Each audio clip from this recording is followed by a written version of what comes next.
estamos de volta com o Hora Geral de hoje. Estamos conversando com a médica hematologista, doutora Rosane Giuliani. Doutora, o que significa hemofílico? Eu me lembro, inclusive, de pessoas, isso mais na década de 80, me corrija, por favor, que acabavam contraindo o vírus da AIDS, mas não por serem pessoas ligadas a profissionais do sexo, e sim pessoas que receberam sangue e acabaram contraindo a AIDS, isso mais na década de 80. Nós temos hoje um número bem menor desses casos, ou praticamente foi erradicado o contágio de pessoas através de transfusão de sangue? Eu acho que hoje no nosso país o sangue é muito seguro. Existe uma hemorrede nacional, existe um programa do Ministério da Saúde que cuida da qualidade do sangue. E cada um dos estados tem hemorredes estaduais com uma logística boa. A qualidade do nosso sangue hoje é muito boa. O que aconteceu com os hemofílicos é que antes de 85 não existia teste para AIDS, para hepatite C, então eles eram multicontaminados, né? Um grande lutador desta época foi o Enfio. Exatamente. Né? O Enfio era hemofílico A, ele e os irmãos, e todos morreram contaminados por transfusão de sangue. O hemofílico, especificamente, ele não pode receber sangue. Qual é o problema do hemofílico, para informar o telespectador? Então, o hemofílico, a hemofilia é uma deficiência de algum fator de coagulação. Então, existem dois tipos de hemofilia, a hemofilia A e a hemofilia B. Na hemofilia A, o paciente tem deficiência de fator 8 da coagulação. E na hemofilia B, deficiência de fator 9. Ou seja, você, por exemplo, se corta, naquele lugar do corte vêm as plaquetas, que no hemofílico estão normais. As plaquetas fazem com que haja ativação do mecanismo de coagulação. Então, tem fator 12, 11, aí chega no 8, para, porque ele não tem, ele tem uma deficiência deste fator. Aí ele começa a sangrar. Então, você precisa dar alguma transfusão para ele desse fator, do que está faltando. Na época, ou era plasma, o plasma tem todos os fatores de coagulação, o plasma é um derivado do sangue. E é possível fazer essa separação do sangue do plasma? É possível, no banco de sangue normal. Só que assim, não eram testados nem para o vírus do HIV, nem para o vírus da hepatite C. Então, eles foram vítimas, não só eles, mas todas as pessoas que tomaram sangue nessa época. O caso emblemático foi do Enfio mesmo, como a doutora falou. Eles eram as pessoas que tomavam hemocomponentes do sangue com muita frequência, porque eles sangram com muita frequência. Hoje, os hemofílicos estão livres desse fantasma. Então, no Brasil, todos os hemofílicos, é um programa lindo do Ministério da Saúde, então eles tomam fator liofilizado. O que é isso? É como se fosse um remédio. É um derivado do plasma que vai para a indústria, é tratado, vira um pozinho, tá? Esse pozinho de fator 8 ou fator 9 mistura com aguinha de diluição e ele toma a injeção.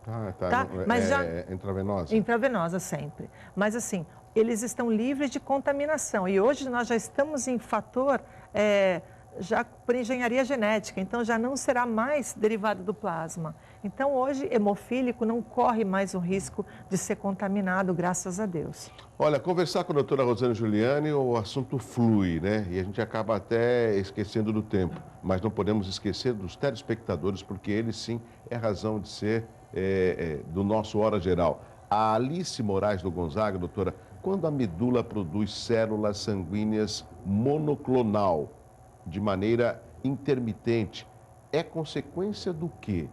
E que tipo de patologia descreve este fenômeno? Alice, eu acho que você deve ter alguém com alguma doença e viu esse nome em algum lugar. Então, não é que a medula fabrica uma célula monoclonal.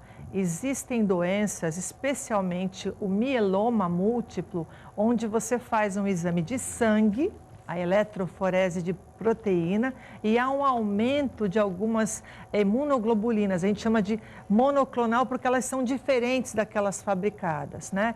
Mas nem todo pico, nem toda proteína monoclonal quer dizer que o paciente tem ou vai ter mieloma múltiplo. Existem situações que a gente chama de borderline, limites. São pacientes que devem ser vistos com muita frequência pelo hematologista. Bom, tem mais uma pergunta aqui do telespectador. Vamos lá mostrar aqui para a nossa convidada de hoje. Vamos lá. Olá, eu sou Antônio, aqui do Zé Menino. Gostaria de tirar uma dúvida. O que é anemia? E se não tiver os devidos cuidados, pode se transformar em anemia? Responde para mim. Praticamente esse tema nós comentamos no primeiro bloco, mas só para dar uma resposta para o telespectador sobre a anemia, doutor. Anemia, você tem N causas. Eu posso ter anemia como um primeiro sintoma de uma doença, até como nós estávamos falando, de uma doença celíaca, né? Porque ela não absorve determinados nutrientes. Eu posso ter anemia porque a pessoa está perdendo sangue ou porque não está produzindo. Então, a anemia nunca é Antônio, né? Isso. Anemia nunca é uma doença. Anemia é sempre o sinal de que alguma coisa não vai bem em algum lugar. Então, a anemia merece ser olhada e muitas vezes a gente só tira a causa da anemia e o paciente já fica bom. Além de mito e verdade, né, é interessante, eu sempre ouvia, por exemplo, a minha mãe, as pessoas mais idosas falaram assim, se alimenta, senão você vai ficar com anemia. O que alimentação e anemia tem a ver ou não? Tem. Existem elementos essenciais da nossa alimentação que nós não fabricamos, nós precisamos que eles entrem no nosso corpo através da alimentação e estão diretamente relacionados à fabricação do sangue. São eles o ferro, a vitamina B12 e o ácido fólico. Esses são especiais para a fabricação do sangue. Claro que a gente tem outras coisas. Então, o paciente que não come carne, por exemplo, mas não substitui essa proteína da carne, esse aporte de ferro por outro alimento, vai ficar anêmico. Um paciente que não tem, paciente que faz cirurgia bariátrica, por exemplo, que um pedacinho do estômago foi desviado, o alimento não pode parar ali para ser absorvido, como é o caso da vitamina B12, que precisa de alguma coisa que o estômago fabrica. Então, a alimentação, criança que não se alimenta, o adulto que não se alimenta, vai ter alguma consequência lá na frente. Ótimo. Eu também sempre ouvi falar que beterraba é bom para quem está com anemia. Isso é mito? Não, é bom. A beterraba é rica em ferro, né? Mas beterraba demais engorda, também, né? Feijão. A nossa alimentação normal, o nosso arroz com feijão, a carninha de vez em quando, mas a saladinha é o suficiente. Se for feito numa panela de ferro, então... Nossa, muito melhor. Doutora, a Kátia Machado, da Boa Vista, em São Vicente, faz a seguinte pergunta. Eu tomei vacina de hepatite e não consigo doar sangue porque consta como se eu tivesse hepatite. Isso procede? Não, não procede. Deve ter alguma informação errada. Quando a gente toma a vacina da hepatite, você deve estar falando da hepatite B, né? Porque os testes feitos no banco de sangue são para hepatite B e C. Quando nós tomamos a vacina para hepatite B, um dos exames da hepatite B chama-se anti-HBS. Ele tem que dar positivo, porque quer dizer que você está com anticorpos suficientes. Se você não tiver esses anticorpos, você provavelmente terá que tomar um reforço dessa vacina. Agora, esse exame anti-HBS não é feito no banco de sangue, são outros exames feitos lá. Eles anti-HBsAg e anti-HBC. O que pode acontecer é que você já tenha tido um contato com a hepatite B e você mesmo tenha resolvido, vamos chamar assim, o problema, e você está imune. Mas as regras do banco de sangue, as regras do Ministério da Saúde, que são as RDCs, são muito rígidas. E não é por causa do doador, é para proteger quem está lá debilitado. Então, ele meio que generaliza. Então, muita gente fica brava com nós que trabalhamos em banco de sangue, mas nós seguimos uma lei, uma bíblia, né?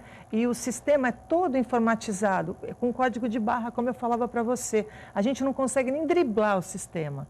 Nem com a hora que o sangue vence, nem com os exames que não estão prontos. Tudo isso é para evitar erro humano. Nós temos dupla checagem. Então, nós seguimos regras que não fomos nós que inventamos. Que bom que essas regras existem, inclusive para proteger o ser humano, né? Chegou uma pergunta pelo WhatsApp, é o João Lopes, da Vila Belmiro. Ele mandou através do 981387000. Fora da raça negra, existe probabilidade de anemia falciforme acometer uma pessoa de outra etnia? E pergunta se tem cura. Anemia falciforme que acomete mais as pessoas negras? A anemia falciforme é uma anemia que veio com os nossos antepassados africanos. E eu digo nossos porque não há quem nesse nosso país que possa afirmar quase com certeza, que não tem um ascendente com o pessoal que veio da África. Sim. Então, nós temos muito no nosso país anemia falciforme e a talassemia, que é uma anemia semelhante. Então, são anemias hereditárias, são defeito daquela hemoglobina que eu falei no começo do programa. A hemoglobina da anemia falciforme, ela toma uma forma de foice, por isso que chama de falciforme. E elas juntam umas com as outras e o paciente que tem anemia falciforme tem dor, sofre um pouco, não tem cura. Hoje já se está fazendo transplante de medula óssea em alguns casos, já com bons resultados. Ou seja, se não tem cura, uma doença genética, você teria que tirar essa medula e reinfundir outra medula, com todos os riscos inerentes a isso.